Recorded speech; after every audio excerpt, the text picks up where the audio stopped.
সকল ক্ষমতার মালিক জনগণ।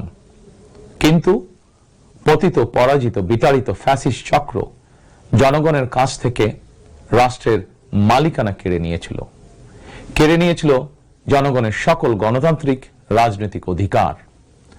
অবশেষে দীর্ঘ আন্দোলন সংগ্রামের ধারাবাহিকতায় হাজারো প্রাণের বিনিময়ে জনগণের কাছে রাষ্ট্রের মালিকানা ফিরিয়ে দেওয়ার এক মাহেন্দ্রক্ষণ আমাদের সামনে উপস্থিত। আগামী 12ই ফেব্রুয়ারি অনুষ্ঠিত হতে যাচ্ছে গণতন্ত্রকামী জনগণের বহুল আকাঙ্ক্ষিত জাতীয় নির্বাচন। প্রিয় দেশবাসী, রাষ্ট্র, রাজনীতি এবং সরকারে জনগণের অধিকার প্রতিষ্ঠার এই শুভ সময় মহান আল্লাহর দরবারে শুকরিয়া আদায় করে আমি আপনাদের সামনে কয়েকটি কথা বলতে চাই। গণতন্ত্রকামী জনগণের সামনে এমন একটি শুভ সময় হঠাৎ করেই আসেনি। এর জন্য বাংলাদেশ জাতীয়তাবাদী দল বিএনপি সহ গণতন্ত্রের পক্ষের সকল রাজনৈতিক দল এবং গণতন্ত্রকামী জনগণকে দীর্ঘ 1.5 দশকেরও বেশি সময় ধরে আন্দোলন সংগ্রাম করতে হয়েছে। ফ্যাসিবাদ বিরোধী এই ধারাবাহিক আন্দোলনে হাজার হাজার মানুষকে গুম, খুন, অপহরণ করা হয়েছিল।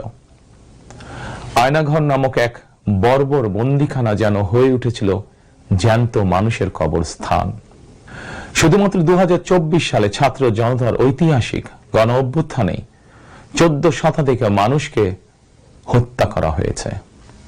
আহত হয়েছেন কমপক্ষে 30,000 মানুষ।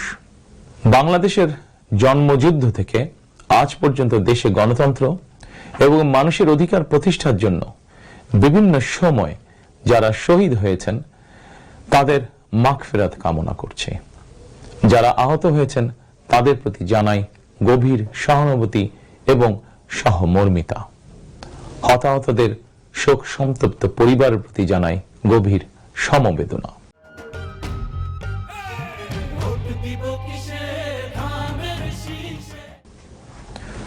প্রিয় দেশবাসী, 1971 সালের স্বাধীনতা অর্জনের যুদ্ধ, 1975 সালের 7ই নভেম্বরের আধিপত্যবাদ ও তাবেদার অপশক্তি বিরোধী বাংলাদেশ, 90-এর স্বৈরাচার বিরোধী আন্দোলন, শাপলা চত্বরের গণহত্যা কিংবা সর্বশেষ 2024 সালের স্বাধীনতা রক্ষার যুদ্ধ, ইতিহাসের এমন প্রতিটি বাঁকে হাজারো লক্ষ মানুষ অকাতরে জীবন দিয়েছেন।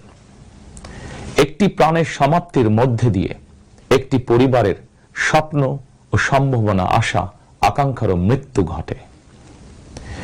এই মানুষগুলো কেন এমন অকাতরে জীবন দিয়েছিলেন? কি ছিল তাদের চাওয়া? কোনো কিছু দিয়েই মৃত্যুর প্রতিদান হয় না। তাহলে কি এত প্রাণের বিসর্জন বৃথা হয়ে যাবে? না, অবশ্যই বৃথা যেতে দিতে পারি না। আমরা যারা এখনো আল্লাহর রহমতে বেঁচে আছি, আমাদের উচিত সকল শহীদদের আকাঙ্ক্ষিত বাংলাদেশ প্রতিষ্ঠা করা।